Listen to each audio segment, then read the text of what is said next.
ലക്ഷ്മി വീട്ടുജോലിക്കായി രാഘവന്റെ വലിയ വീട്ടിലേക്ക് ചുവടുവെച്ച ദിവസം അവളുടെ ജീവിതത്തിൽ ഉറപ്പുള്ളതായി ഒന്നുമുണ്ടായിരുന്നില്ല. ഒരൊറ്റ മൂലയിലിരിക്കാൻ പോലും അവൾക്ക് കഴിഞ്ഞിരുന്നില്ല. അച്ഛന്റെ പെട്ടെന്നുള്ള മരണം അമ്മയെ ജീവിച്ചിരിക്കുമ്പോൾ തന്നെ മറ്റൊരു ലോകത്തിലേക്ക് അടച്ചുപൂട്ടി.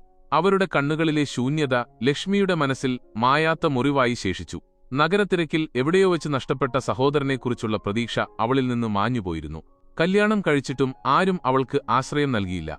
അത് വെറും കെട്ടുപാടുകളായിരുന്നു. ഓരോ ബന്ധവും അവളെ കൂടുതൽ ഒതുക്കി, കൂടുതൽ നിശബ്ദയാക്കി, ഒരു നിഴൽ പോലെയാക്കി. മുതലാളിയുടെ വീട് കണ്ടപ്പോൾ ആ വലിയ ഇരുണ്ട കെട്ടിടം അവൾക്ക് ഭയം നൽകിയില്ല, ഒരുതരം ശാന്തമായ ആശ്വാസമാണ് നൽകിയത്.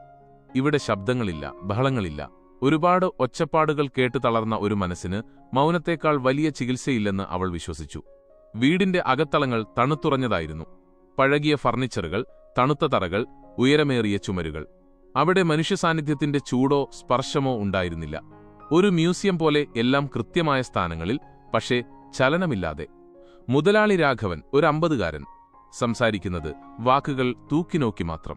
ഒരു വാക്ക് അധികം ഉപയോഗിക്കാൻ അയാൾ മെനക്കെടില്ല. അയാളുടെ കണ്ണുകളിൽ എന്നും ഒരുതരം ശൂന്യത, ഒരിക്കലും നിറയാത്ത ഒരൊഴിവുണ്ടായിരുന്നു. എല്ലാം ലഭിച്ചവന് എന്നാൽ സന്തോഷം മാത്രം ലഭിക്കാത്തവനുണ്ടാകുന്ന ഒരു ശൂന്യത. ഭാര്യ സരസ്വതി വീട്ടിലുണ്ടെങ്കിലും അവരുടെ മനസ്സ് എവിടെയോ മറ്റൊരു കാലത്താണ്. അവർ ലക്ഷ്മിയോട് ജോലിയുടെ കാര്യങ്ങൾ പറഞ്ഞത് കണിശമായിട്ടാണ്, ഒരു തരി സ്നേഹം പോലുമില്ലാതെ. ഇത് ലക്ഷ്മിക്ക് പരിചിതമായ സമീപനമായിരുന്നു. അതുകൊണ്ടുതന്നെ ഒരു നിർവികാരതയോടെ അവൾ ആ അന്തരീക്ഷവുമായി വേഗം പൊരുത്തപ്പെട്ടു. ലക്ഷ്മി ഒരു യന്ത്രത്തെപ്പോലെ ജോലികൾ ചെയ്തു. അവൾ അടുക്കള വൃത്തിയാക്കി, മുറികൾ തുടച്ചു, ഭക്ഷണം പാകം ചെയ്തു. വീടിന്റെ അകത്തളം വൃത്തിയാവുന്നതിനനുസരിച്ച് അവളുടെ ഉള്ളിലെ ശൂന്യത വർദ്ധിച്ചുവന്നു. രാഘവന്റെ ദിനചര്യകൾ കൃത്യമായിരുന്നു, ഒരു ക്ലോക്ക് പോലെ. രാവിലെ പത്രം വായന, അതിനുശേഷം ഉച്ചഭക്ഷണം, പിന്നെ മുറിയിലെ ഏകാന്തതയിലേക്ക്. അവരുടെ ജീവിതത്തിൽ സംസാരമെന്നത് ഭക്ഷണം കഴിക്കുന്നത് പോലെ ഒരു ആവശ്യത്തിന് മാത്രമായിരുന്നു. എന്നാൽ ആ കനത്ത മൗനത്തിൽ ഒരുതരം അദൃശ്യമായ ബന്ധം അവർക്കിടയിൽ രൂപപ്പെട്ടു തുടങ്ങി. ലക്ഷ്മിയുടെ കണ്ണുകളിലെ സ്ഥിരമായ വിഷാദം രാഘവന്റെ മുഖത്ത് ഒളിപ്പിച്ച തോൽവി. അവർ പരസ്പരം കണ്ടത് അവരുടെ സ്വന്തം വികാരങ്ങളുടെ ഒരു പ്രതിഫലനം മാത്രമായിരുന്നു. ലക്ഷ്മി ഓരോ തവണ അദ്ദേഹത്തെ ശ്രദ്ധിക്കുമ്പോഴും അയാൾ തന്റെ നഷ്ടപ്പെട്ട പ്രതീക്ഷകളെക്കുറിച്ചോ താൻ തെരഞ്ഞെടുത്ത ഈ ഏകാന്ത ജീവിതത്തെക്കുറിച്ചോ പശ്ചാത്തപിക്കുന്നുണ്ടോ എന്ന് അവൾ ചിന്തിച്ചു. സരസ്വതി അമ്മ വീട്ടിലേക്ക് പോകുന്ന ദിവസങ്ങൾ വീട്ടിലെ നിശബ്ദത കൂടുതൽ വർദ്ധിക്കും. ഈ ദിവസങ്ങളിലായിരുന്നു ലക്ഷ്മിക്ക് ശരിക്കും ശ്വാസം വിടാൻ കഴിഞ്ഞിരുന്നത്. താനല്ല, രാഘവൻ കൂടിയാണ് ഈ വീട്ടിലെ തടവുകാരനെന്ന് അവൾ ചിന്തിച്ചു. ഒരു ദിവസം ഉച്ചയ്ക്ക് ശേഷം രാഘവൻ കസേരയിലിരുന്ന് എന്തോ വായിക്കുകയായിരുന്നു. ലക്ഷ്മി അടുത്ത് കോളിഡോർ തുടയ്ക്കുന്നതിനിടയിൽ അയാൾ വായന നിർത്തി അവളിലേക്കൊരു ചോദ്യമെറിഞ്ഞു. "നീ സന്തോഷത്തിലാണോ?" ആ ചോദ്യം അവളുടെ ഹൃദയത്തിൽ പതിച്ചു. ഈ ലോകത്ത് ആദ്യമായിട്ടാണ് ഒരാൾ അവളെക്കുറിച്ച് ചോദിക്കുന്നത്. അവൾ ഉടൻ മറുപടി നൽകിയില്ല. അവളുടെ ചുണ്ടിൽ വിരിഞ്ഞതൊരു ചിരിയായിരുന്നില്ല, മറിച്ച് ആ ചോദ്യം തന്നെ എത്രമാത്രം അപ്രസക്തമാണെന്ന് പറയുന്ന ഒരുതരം വേദനയുടെ ഛായയുള്ള ഭാവമായിരുന്നു. രാഘവൻ അത് മനസ്സിലാക്കി. മറുപടി പറയാൻ പ്രയാസമാണെന്നറിയാം, അയാൾ പറഞ്ഞു. ചില ചോദ്യങ്ങൾ നമ്മളോട് തന്നെ ചോദിക്കാത്തതാണ് നല്ലത്. ഉത്തരം നമ്മളെ കൂടുതൽ മുറിവേൽപ്പിക്കും. അന്നുമുതൽ അവർ തമ്മിൽ ചെറിയ സംസാരങ്ങൾ തുടങ്ങി. രാഘവൻ തന്റെ കോളേജ് കാലത്തെ കൂട്ടുകാരെക്കുറിച്ചോ പഴയ പുസ്തകത്തിലെ ഒരു കഥാപാത്രത്തെക്കുറിച്ചോ പറഞ്ഞു. ലക്ഷ്മി അവളുടെ കുട്ടിക്കാലത്തെ മഴക്കാല ഓർമ്മകൾ പങ്കുവച്ചു. സഹോദരനെക്കുറിച്ചുള്ള മങ്ങിയ പ്രതീക്ഷകൾ പറഞ്ഞു. അവൾ പറഞ്ഞു, "എന്റെ ജീവിതത്തിൽ എനിക്ക് നഷ്ടപ്പെട്ടതൊന്നും എനിക്ക് തിരിച്ചുപിടിക്കാൻ കഴിഞ്ഞിട്ടില്ല സാർ. അതുകൊണ്ട് പുതിയതൊന്നും ഞാൻ ആഗ്രഹിക്കാറില്ല. ആഗ്രഹിച്ചാൽ അതും പോകും." രാഘവൻ പ്രതികരിച്ചു, "ലക്ഷ്മി, ചില ആഗ്രഹങ്ങൾ നഷ്ടപ്പെടുമ്പോഴല്ല, നമ്മൾ ആഗ്രഹിക്കാൻ മറന്നുപോകുമ്പോഴാണ് നമ്മൾ ശരിക്കും നഷ്ടപ്പെടുന്നത്. ആഗ്രഹിക്കാനുള്ള ശേഷി നഷ്ടപ്പെടുമ്പോഴാണ് നമ്മൾ മരിച്ചുപോകുന്നത്." അവരുടെ സംഭാഷണങ്ങൾ മൗനത്തിന്റെ കനം കുറച്ചു. ഈ സംസാരങ്ങൾക്കിടയിൽ ലക്ഷ്മി രാഘവനിലെ മാനുഷികത തിരിച്ചറിഞ്ഞു. അയാൾ വെറും മുതലാളി മാത്രമായിരുന്നില്ല, ഏകാന്തതയുടെ മറ്റൊരു രൂപമായിരുന്നു. രണ്ടിന്റെയും ഉള്ളിലെ വേദന ഒന്നുതന്നെയായിരുന്നു. ആ രാത്രി ആകാശം ഇടിമിന്നലോടെ തുറന്നു. മഴ തകർത്തു പെയ്തു. വൈദ്യുതി നിലച്ചു. വീട് പൂർണ്ണമായും ഇരുട്ടിലായി. ലക്ഷ്മി അടുക്കളയിൽ മെഴുകുതിരി കത്തിച്ചു വെളിച്ചമുണ്ടാക്കി. ആ ചെറിയ വെളിച്ചത്തിൽ അവളുടെ മുഖം ശാന്തമായി തെളിഞ്ഞു. ആ നിമിഷമാണ് അവൾ അറിഞ്ഞത്, രാഘവൻ അടുക്കളയുടെ വാതിലിനടുത്ത് ഇരുട്ടിൽ നിൽക്കുന്നുണ്ടെന്ന്. അയാൾ ഒരു നിഴൽ മാത്രമായിരുന്നു. അവർ ഒന്നും സംസാരിച്ചില്ല.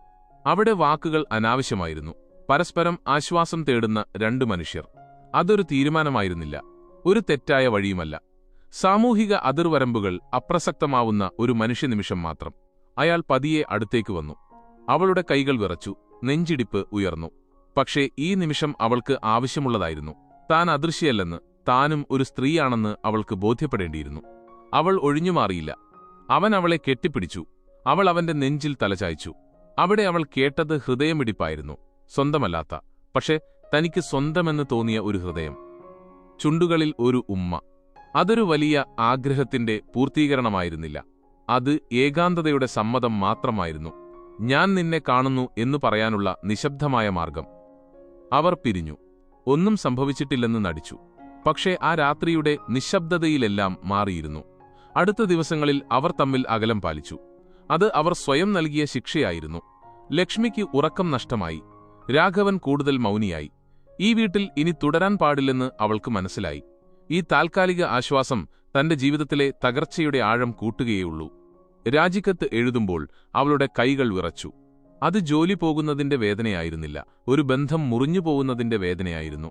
ആ നിമിഷങ്ങൾ സത്യസന്ധമായിരുന്നു. അതായിരുന്നു ആ വേദനയ്ക്ക് കാരണം. പോകുന്ന ദിവസം അവൾ രാഘവനെ കണ്ടു. ഇത് തെറ്റായിരുന്നോ എന്ന് ചോദിക്കുന്ന അവളുടെ കണ്ണുകളിലേക്ക് അയാൾ നോക്കി. നാം ആരോടും വഞ്ചിച്ചില്ല ലക്ഷ്മി, അവൻ ശാന്തനായി പറഞ്ഞു. നമ്മളോടും അല്ല. നമ്മൾ നമ്മുടെ ഏകാന്തതയെ അംഗീകരിച്ചു. അവൾ തലകുനിച്ചു. കണ്ണീർ വീണു. അവൾ രാഘവന്റെ കാലുകൾ തൊട്ടു വണങ്ങി. അതൊരു യാത്ര പറച്ചിലായിരുന്നില്ല. തന്റെ നഷ്ടപ്പെട്ട മനുഷ്യത്വത്തെ വീണ്ടെടുക്കാൻ സഹായിച്ചതിന് നൽകിയ നന്ദി പറച്ചിലായിരുന്നു. അവൾ പോയി. വീട് വീണ്ടും പഴയ നിശബ്ദതയിലായി. സരസ്വതി തിരിച്ചുവന്നു. പക്ഷെ രാഘവൻ പഴയ ആളായിരുന്നില്ല. അയാൾ മനസ്സിലാക്കി, ജീവിതത്തിൽ ചിലർ കടന്നുവരുന്നത് കൂടെ ജീവിക്കാനോ ബന്ധങ്ങൾ സ്ഥാപിക്കാനോ അല്ല, മറിച്ച് നമ്മളിപ്പോഴും ജീവനുള്ളവരാണെന്നും നമുക്കും സ്നേഹവും സാന്ത്വനവും ആവശ്യമുണ്ടെന്നും ഓർമ്മിപ്പിക്കാൻ വേണ്ടിയാണ്. ലക്ഷ്മി നഗരത്തിൽ മറ്റൊരു വീട്ടുജോലി കണ്ടെത്തി. ജീവിതം മുന്നോട്ടുപോയി. പക്ഷേ ചില രാത്രികളിൽ മഴ പെയ്യുമ്പോൾ ഒരു മെഴുകുതിരിയുടെ വെളിച്ചം അവളുടെ മനസ്സിൽ തെളിയും. അവിടെ ഒരു ഉമ്മയുണ്ടായിരുന്നു. അത് പാപമായിരുന്നില്ല, അത് കേവലം മനുഷ്യരായിരുന്നു.